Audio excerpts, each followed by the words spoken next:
It's the Redirect Podcast, search industry research, discussion, and analysis from the Black Truck Media and Marketing Headquarters.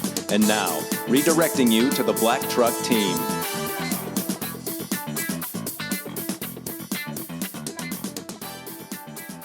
Welcome to episode 52 of the Redirect Podcast. It's Thursday, July 26, 2018. I'm Jason Dodge, founder of Black Truck Media and Marketing. I'm joined this week by Ashley, Patrick, and Adrian from the Black Truck team. Hey, gang. Hey, good morning. Good morning. I'm so glad that everybody can poke fun in the fact that, A, we're recording on a Thursday, and Pat can finally lean into the microphone. Lean in, Pat.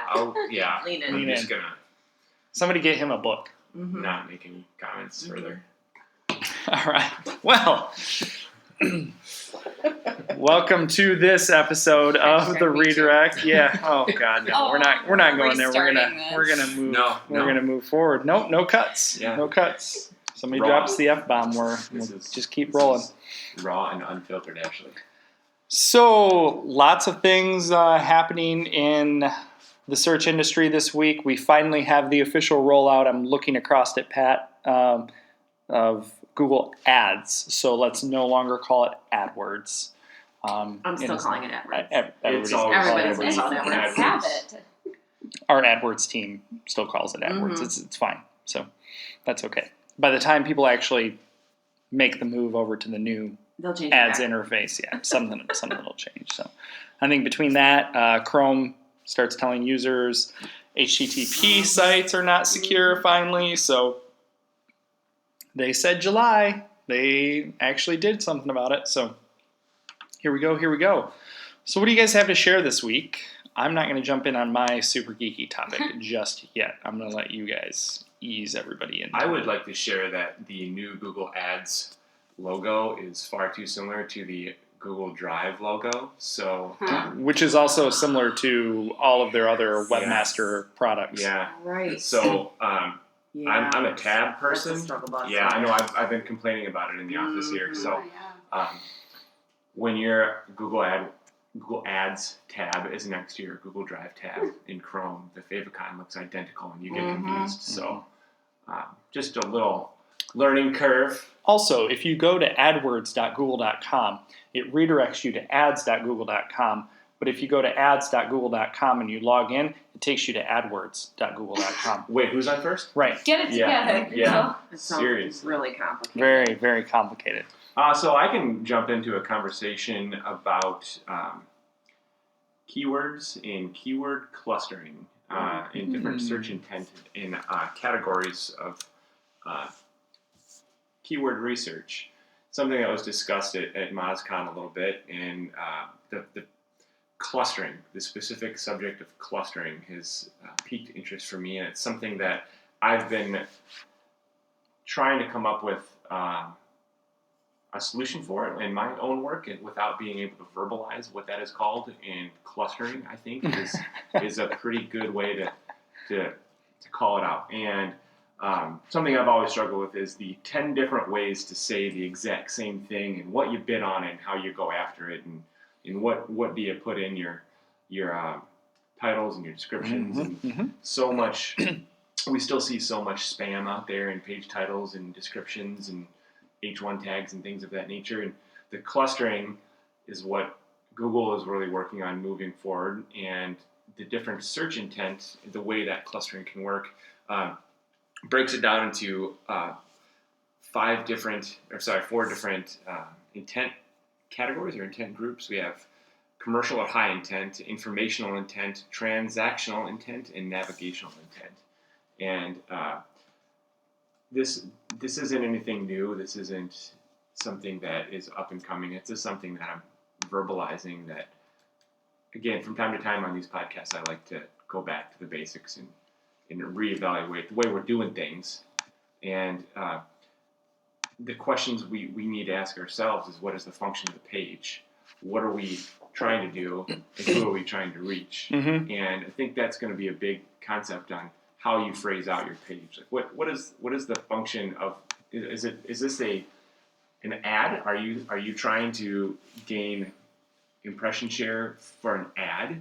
and what does that ad selling? Right. Is this impression share for an organic page, an organic search? What are we trying to do? The commercial intent, which is the people that are ready to buy, informational intent, people are researching, transactional intent, again, it's buying. Informational can also be an image search, or people are ready to act would be a Google Maps search. I find myself using maps for searching way more than I have in years past lately. And, a lot more intent-driven keywords instead of just randomly putting a list of 500 keywords that you're focusing on that all kind of mean the same thing. What I've been reading this week is organizing keyword lists and putting them into different topics and different groups. I was just reading through an article here this morning here that I haven't quite gotten through all the depths of it yet, but working to just organize these and reevaluating, going back to the basics instead of just providing a spreadsheet of 200 lists to a client if you're an agency, or if you're in-house working to just focus on that strict list. Well, what does that list do? What can you do with that list? Can you refine it to different campaigns internally, not just paid campaigns, but just different pushes or different promotions or different articles? Do it with intent. Well, it comes back to you're not producing content to produce content, for content's sake. So it's you have there's the 3 buckets of content.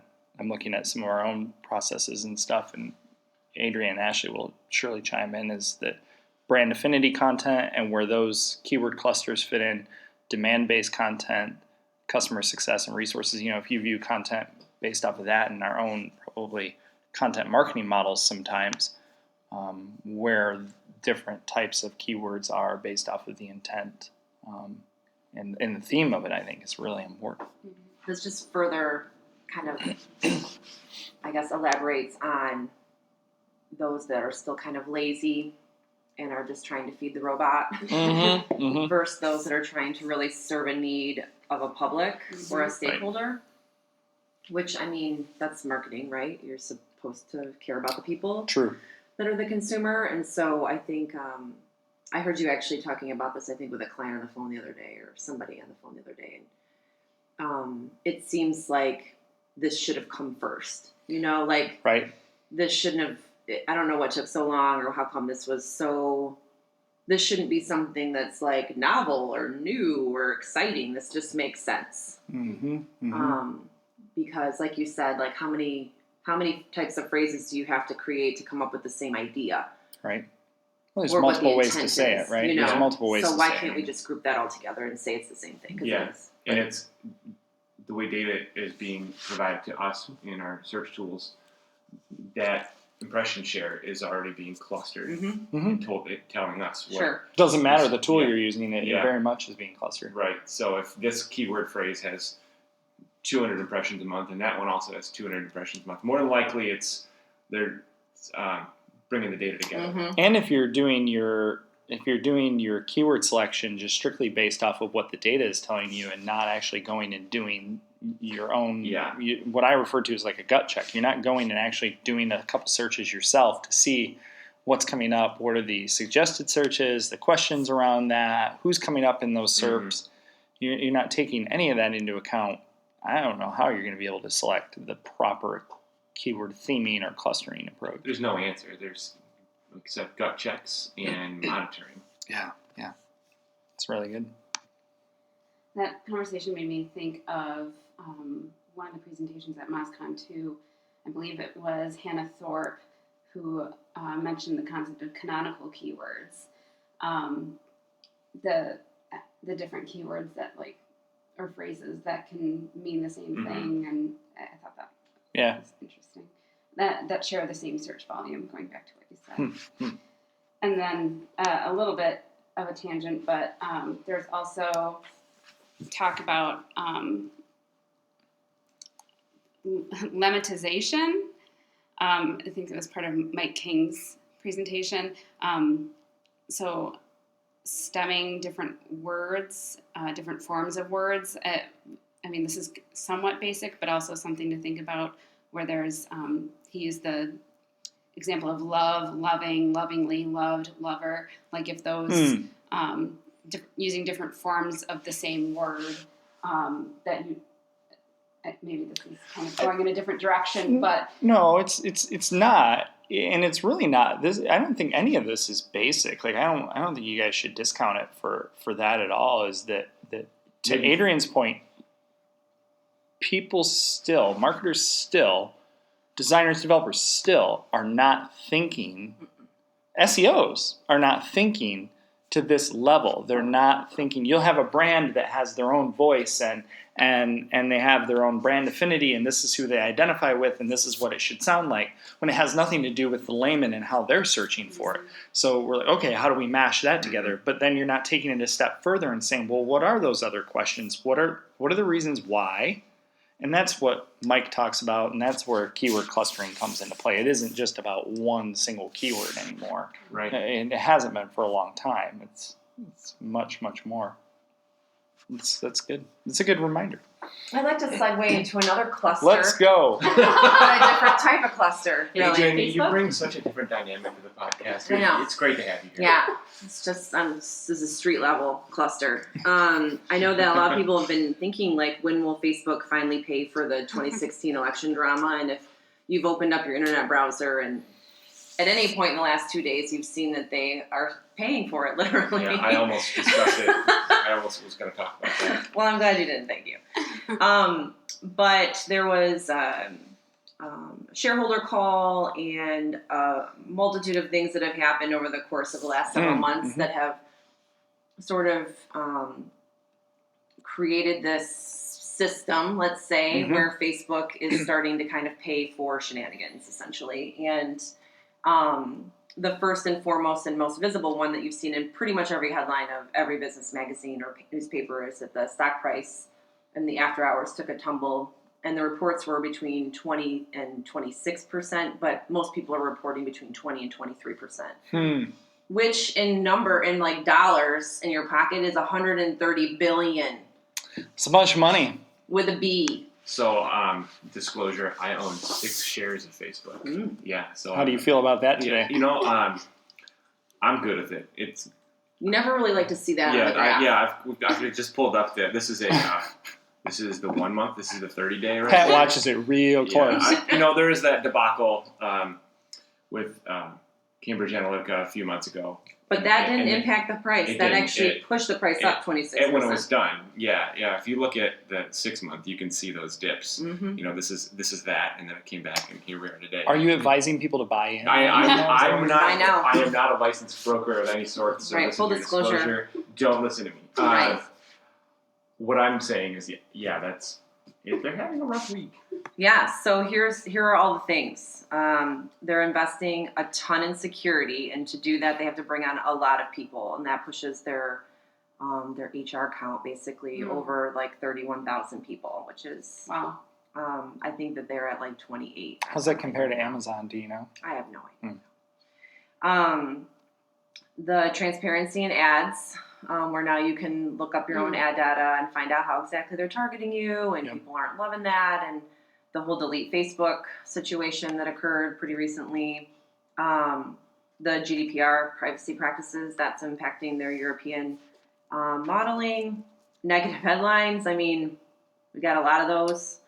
Cambridge Analytica, Russia, election. I mean, pick one. September 30 is the deadline that I understand for with ad targeting to be able to see data and stuff like that, being able to target certain pools. Is that still? I'm unaware of. That's kind of what I heard. That deadline, or if it will actually be enforced. To be honest with you, it's a great point. It is a political year for many, and it's going to be a nightmare. Get all that money. The thing that really tanked the whole stock price really was that they reported that their expected quarterly revenue growth for the rest of the year was going to be down. Oh, wow. Wow. And I have noticed in my watching of The Future, a.k.a. The Handmaid's Tale, that they're running apology ads on Hulu for Cambridge Analytica and security and privacy, which is kind of an interesting way to go about retaining people. I mean, pretty much everybody has Facebook. Losing 1 million people to them is not a big deal. But losing billions of daily active users or billions of daily or monthly active users will start to become a problem for advertising, which is how they make their money. But I just want to know, like, is this even real? Like, is 20%, who cares? Like, are we really concerned about this? I feel like it's just like headline clickbait, to be honest with you. I don't see it as being real. It's a hot button issue right now today, but look at it again in a week and see what it's done. Right. Yeah, totally. And see what it's done. The model is Cambridge Analytica. Like, I feel like that was a pretty intense time for them, and that their stock rebounded. It went to record highs. 26%. It went to record highs. Well, I'm curious. 190 before Cambridge, and then it jumped up to 200. Their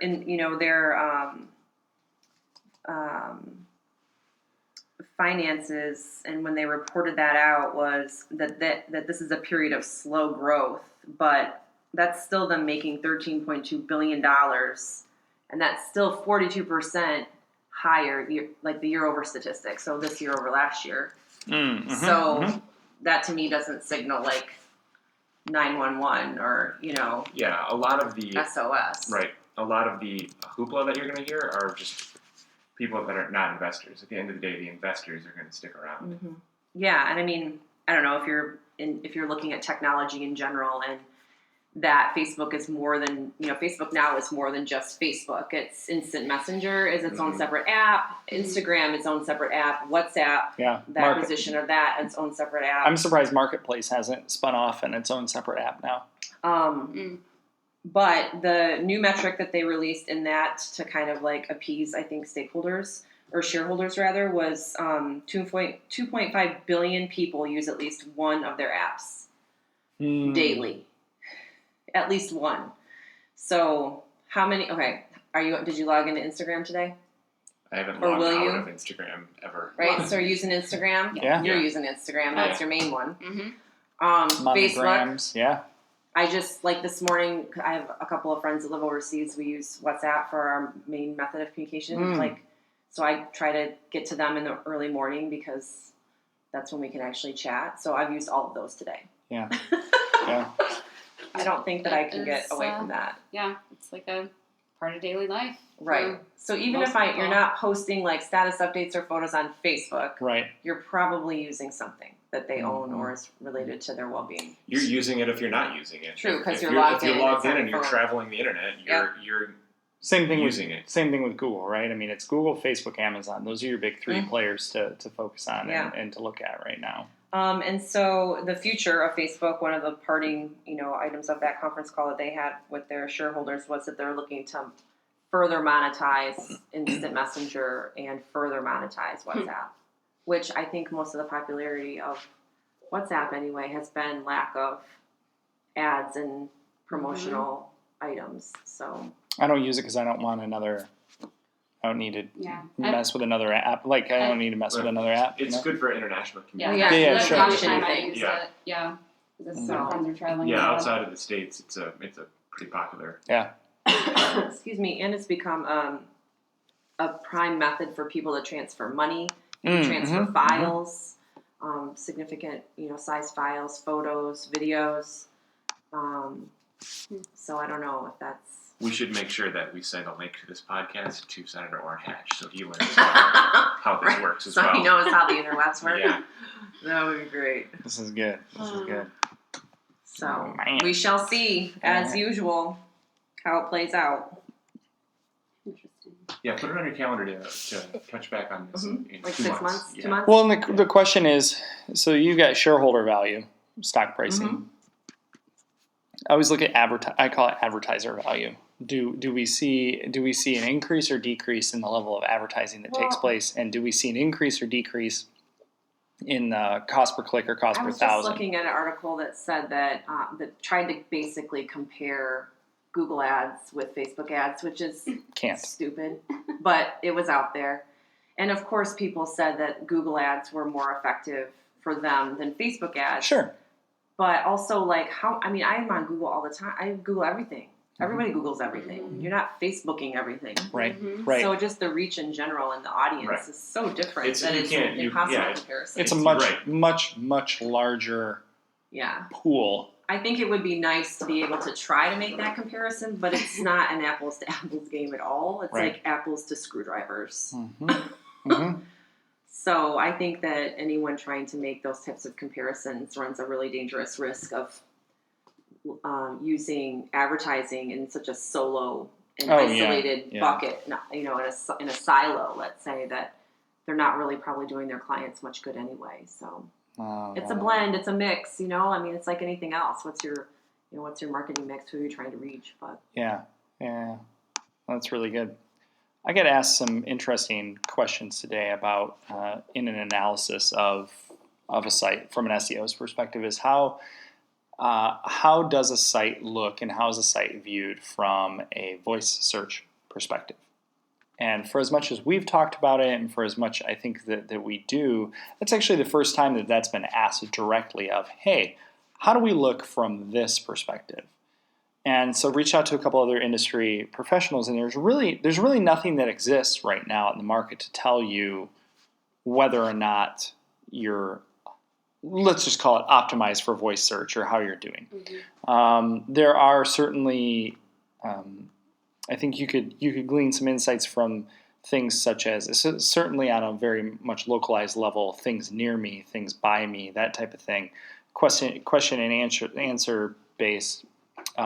It's still going to be featured snippet or answer box, read back. Are you winning those positions? If yes, then perhaps you're a little more in line with voice search or feedback for voice search and assistance. So interestingly enough, conversation with Cindy Crum at Mobile Moxie, so good big hat tip to her, asking different questions about some details, and she pointed out and sent me down this other rabbit hole from Aaron Bradley, who's from EA, so EA Games, EA Sports, I can't remember what it is. He's their knowledge graph strategist over there, and he also runs his own site called SEOskeptic.com, which is quite entertaining. But there was a tweet from him this week that I got turned on to. It's leveraging Schema.org Speakable. So Google announced a beta for U.S. news publishers that would allow them to mark up sections of news articles that are most relevant to be read out loud by Google Assistant. So that's the first time we've seen any kind of structured data specifically built around voice. And so I went on to dig into it. It's completely available in developers.google.com if you search for Speakable, and it's available on schema.org.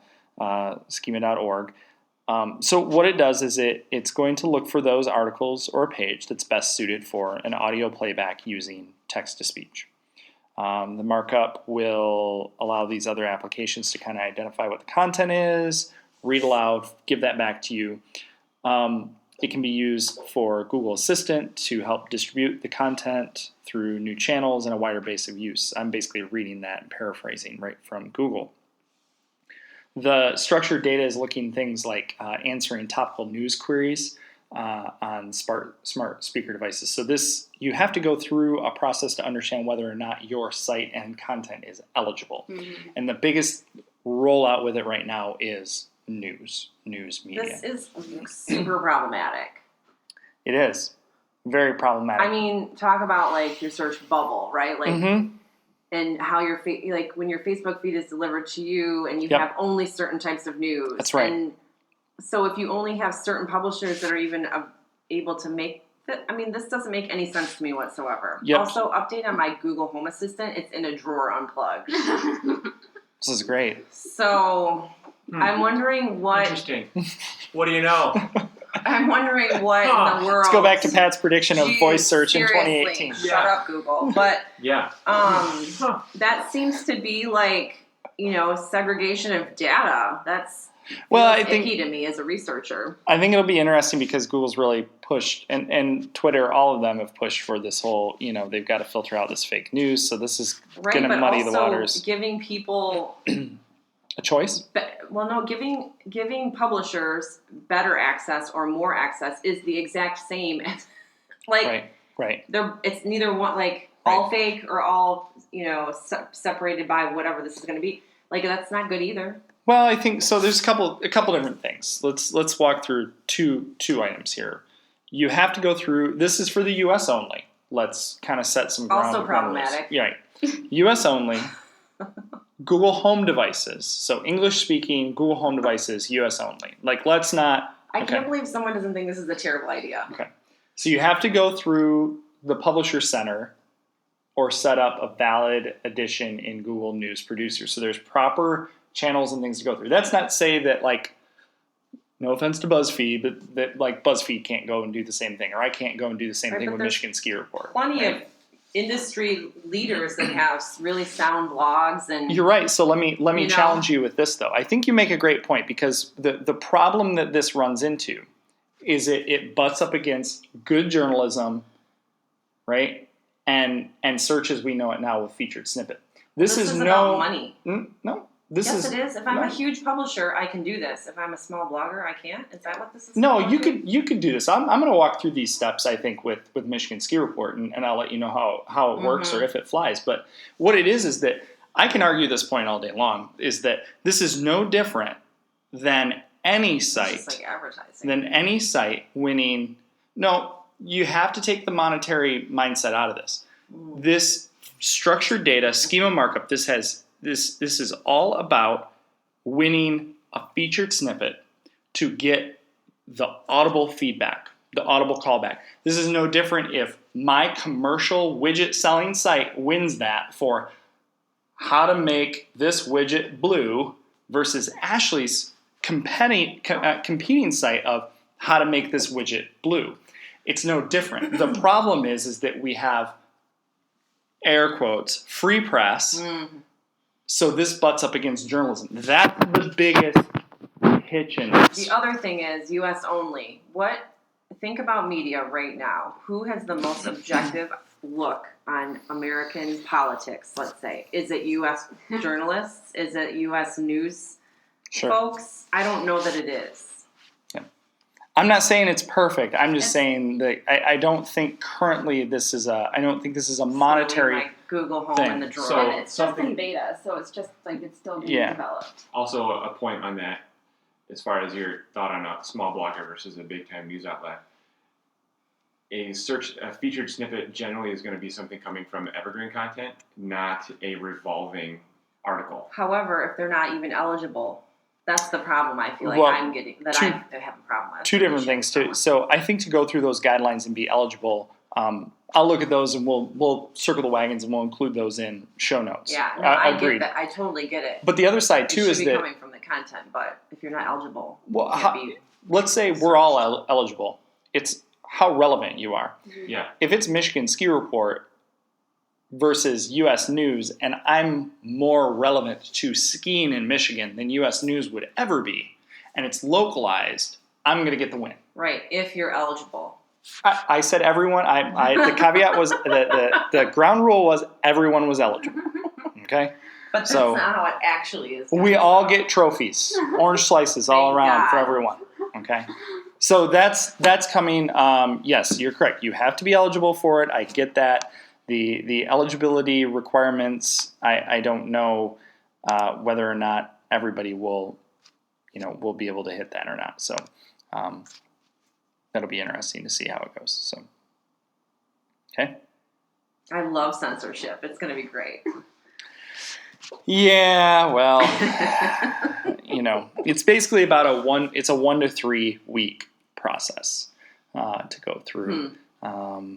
So if the website is accepted, you'll see that it's included under news in Search Console. If you're rejected, you'll see that it's, site rejected. So if you get rejected, you can reapply for inclusion after 60 days. So there's some quick tips there. Certainly, I would think that if you were, here locally, if you were a Grand Rapids Business Journal, an MLive, or somebody like that, that's, your jam, you need to get on that. If you're a blogger, you're not going to have. Yeah, you're right. You're not going to have the clout. You're not going to have the content to support a lot of those searches either. What I'm thinking of specifically is like a lot of, let's say, like automotive. A lot of automotive, like trending automotive news doesn't come from Ford.com. Yeah, sure. You know, it's or somebody like that. Yeah, it's somebody that's, a very specific blogger. So let's think about this. Let's go completely 180, and let me ask you guys, what types of questions would you even ask Google Assistant on the news? I wouldn't, because I know how it's set up now. I would say, hey Google, play NPR.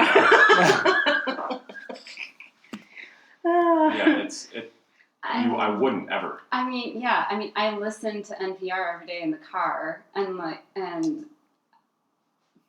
get my news through Twitter a lot, or just looking up local news sites myself. Like, I would rather be an active.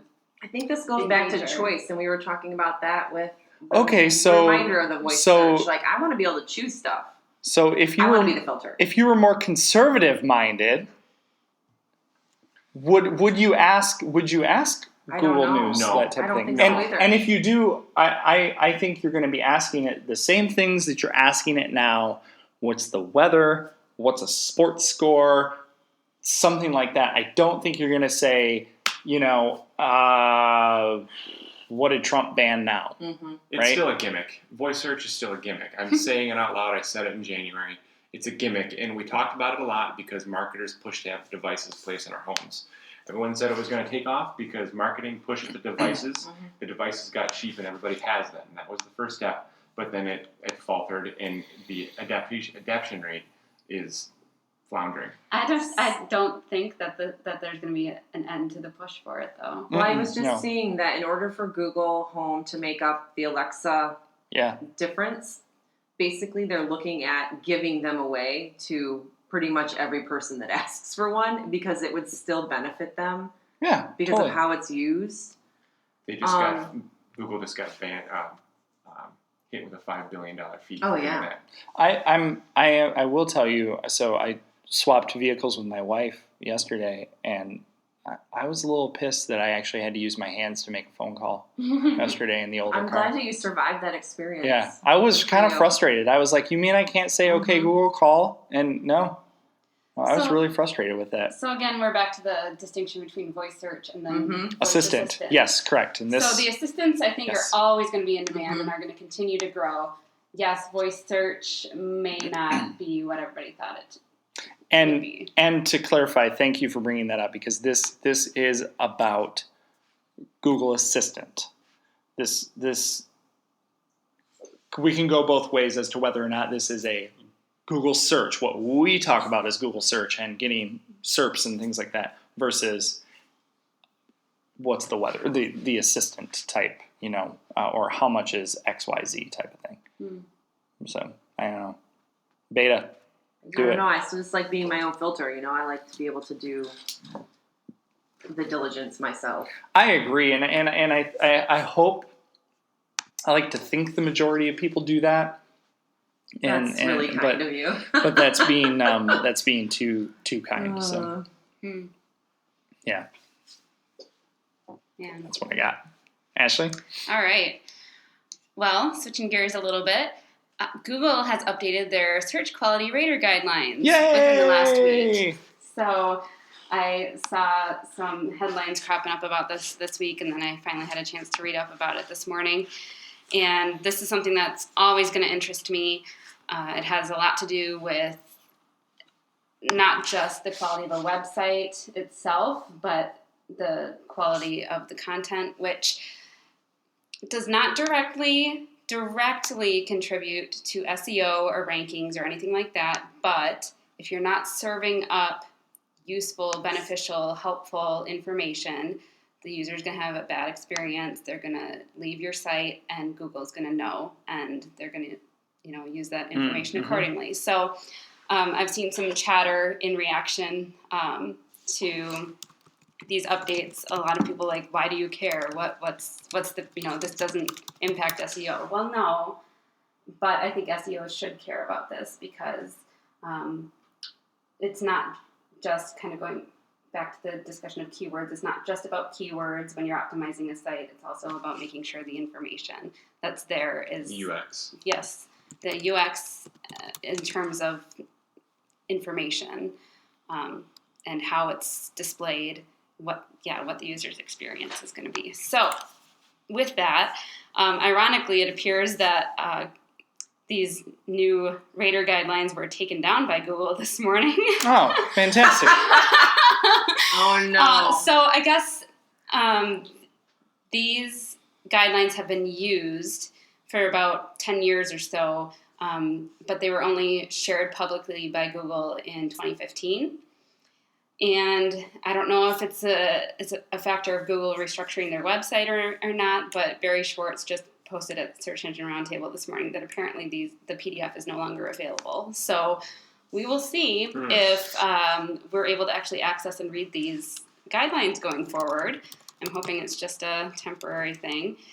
It is like over 150 pages. So ooh, yeah, light reading. Light reading. But thankfully, Jennifer Slag at the SEM Post shared a great in-depth breakdown of all the changes. This is one of the bigger updates that's been made since these were first published. So we'll be sure to share the link on the show notes. So as I said, there's lots to dig through, but it's a very useful document for marketers to consider for websites. And just to kind of back up a little bit, the quality rater guidelines are used by people who Google designates as quality raters, who assess whether Google's algorithms are serving up the best content as far as relevance and quality for different queries. So again, these guidelines don't directly affect any site rankings, but they help inform Google of how they are doing in serving their users. So I guess TLDR, it's used to test algorithms. So some highlights of these changes is that Google has included the phrase for pages having a, quote, beneficial purpose rather than just helpful. So they're looking for websites that have a helpful and beneficial purpose. And Great point of clarity. Well, so like, Thanks. I guess it's almost like you could see it as a step beyond helpful. It's not just helpful, but it goes the extra mile. I don't know. So I don't know why I chose that for my first point. I guess it's not earth-shattering, but so here's a direct quote. Better than your closing point. And cut. Raters should be able to find the beneficial purpose of a website to rank it high, and likewise and rank as far as there's 5 different ratings that these raters can use. So there's highest quality, high quality, medium, low, and lowest. So raters should be able to find the beneficial purpose of a website to rank it high, and likewise use the lack of a beneficial purpose to rank a website lower. So if there's no benefit to a user, then the site should be ranked or rated. They use some tricky language. That's some tricky So after reading that, do you get asked, like, on a scale of 1 to 10, what's your pain level? And you have to define what 7 is. Yes. So, like little frowny faces. Yes, that's a good point that these ratings, it's humans doing it. So it is subjective, which is good because these are being served to humans. So I always have kind of questions about highest versus high. I feel like there's you can definitely tell, like when you look at Likert, I know it's actually Likert scale. Let's talk about how it's not Likert scale and your whole dreams and lives have been ruined right now. I know, I'm sorry, I just figured this out. But the scale, when you're looking at a 5-point scale, dirty. I know, it sounds gross. The top 2 and the bottom 2, I feel like, how do you differentiate them from each other? I mean, you know the difference between low and high, but like, what's high and highest? That's a good point because in most cases when you're given that scale, like in a survey or something like that, you don't really you're not really given much guidance. No. But these guidelines do break down like in a chart. Like these are the quality is a poor word to use in this context, but the points that they need to check off basically to meet this rating. So there is an attempt to make that happen, make it standardized. But so this seems very off from what Google has led with in the beginning of 2018 with machine learning. So I view this as if there's a human interaction, they know, and they've said it, is that humans are not scalable. They're going to assist the machine in this case as to what is quality, and then eventually turn the switch and let it run. That's could be pie in the sky. It could be just throwing it out there like Pat's statement about voice search. But I imagine it has to. Yes, absolutely. Once they teach it enough, it will replicate and it will move much, much faster. Yeah, so I want to throw in a thought. Yesterday I called AdWords help desk. Ads, Google Ads team. You know what? Yesterday they answered the phone and said, "Hello, this is Google AdWords," and sent me an email from AdWords. So at least we have all that branding now. I worked with somebody there on the phone, and it was more transactional than questionable. It was like, I had a limited approval on a certain keyword, and I needed to have trademark authority. So I just needed to get the contact person to get this approval. So it was more transactional. Like, hey, I need this. He said, okay, here's this. And when I was done, I had the survey. Yep. And was I satisfied, highly satisfied, or extremely satisfied? And I was just simply satisfied. I needed something, and I got it. But I wrote extreme. I clicked on the extremely satisfied because I know that his performance review is based on if he was extremely satisfied or satisfied. And you got exactly what you needed. I got exactly what I need, but I didn't jump up and down with excitement. And I feel like that's how a lot of these things. You guys aren't like pen pals anymore. No, we're not. I don't even remember his name. But I feel like all those surveys are like that. What is the difference between satisfied, extremely satisfied, and like monumentally satisfied? And it may be that when you're looking at data of sets that large, because there's so much of it, I'm sure they just, in a regular like research paper or a scientific paper, you would collapse data fields to give yourself more in the satisfied area, or you wouldn't. Right. You would collapse it, say good and bad at some point. Yeah. That you met it or you didn't. Right. In order to simplify things. So. But I lied and said extremely, so his boss wouldn't be mad at him. Well, that was really nice of you. Yeah. Wow. How does that make you feel about the quality guidelines and standards now? I think it's totally different. It doesn't really impact how I feel about But if it's human doing it, that was my human thought process. Point, and a human is doing it, so a human is always going to have to go through that same subject. But you weren't given guidelines for what extremely satisfied meant. And in this case, you're giving guidelines saying this is what highest quality means. Which was still subjective to what. Right. No. Well, no, because they have. There's 150 pages. Like little of checkboxes or something. Like it must meet these criteria before. Right. That's not to say there aren't anomalies in the world. There certainly are. But I think you end up with so much data that it doesn't even matter. And in order to teach a robot to teach the machine properly, they have to have. There has to be a set of ground rules in order for it to follow best practices. I think the sheer mass of data is going to render sort of what we are feeling right now useless. And if you're following best practices or above, that could potentially give you the edge and outperform others. That's not to say there aren't anomalies and there's spammy shit in the world, but that could happen. So speaking of spammy shit, one of the updates to these guidelines language. I'm too. just copying Mom. Everyone always gets in my business about that. Come on. Didn't you not just say that just before me? I don't know. I forget what I said. She repeated you. We're just not used to it coming from my children. My children do the same thing. Well, part of the updates to the guidelines are also to attack clickbait or intentionally misinformational, potentially deceptive. There we go. That's the word. Pages on the web. So I have a whole list here that I won't go through, but it definitely calls out clickbait or sensational titles that don't deliver on what they imply, basically. Sure. So those things are going to be, rated lowest. And then, personally, I'm very happy about this. There's a section that calls out those tacky ads with like gross images that are commonly on news websites. The services are, Taboola or Outbrain or whatever. You'll never believe this new insurance trick in Michigan. Exactly. So here's a quote from Can you lean in the next time you the say updates. We expect ads and sponsored content to be visible on pages. However, some ads, sponsored content, or interstitial pages, such as pages displayed before or after the content you are expecting, make it difficult to use the main content on a site. So pages with ads, sponsored content, or other features that distract from or interrupt the use of the main content should be given a low rating. So I guess what it boils down to, the reason that I love this so much is, going back to the discussion of, it's about the people who are using search. Nobody wants to look at that crap. Nobody wants these interstitials to pop up and keep you from what you're trying to get to. So I love that there are procedures in place to try to make the experience the best possible, and penalizing those who are doing just crappy stuff.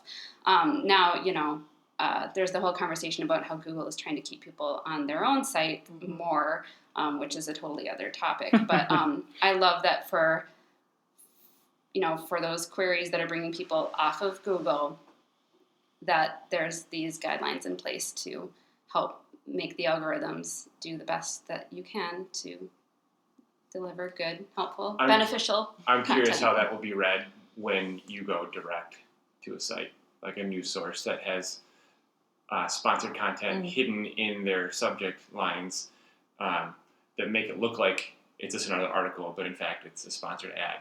If I'm going, for example, direct to WashingtonPost.com without going through Google first, are they still recording data the same way to get those reads in order for the next time someone does a search for Washington Post? Something along those lines. That's interesting. It might be a topic to continue your thoughts on. So we'll share the document. It's out. It's fully available. No, not yet. Hopefully it'll come back. Okay. But Jennifer, it was out. It was out. Okay. It's gone now. But Jennifer Slegg did a great breakdown of all the updates, including direct quotes, long quotes of these different sections. So even if Google doesn't give us the full document, at least we have these updates. So we will link to that. Awesome. Yep. That's a lot of information everybody shared this week. So I hope you take the time to digest it, and as soon as we get some additional details on the quality guidelines, I think we'll be able to share that. So there's more I could have said, but we'll keep for another time. I look forward to the blog post then that you the additional content that you create about that is of quality. Yes. All right, everybody. Until next time, good luck. This has been the Redirect Podcast. Check out the show notes at blacktruckmedia.com and add us on iTunes and Stitcher.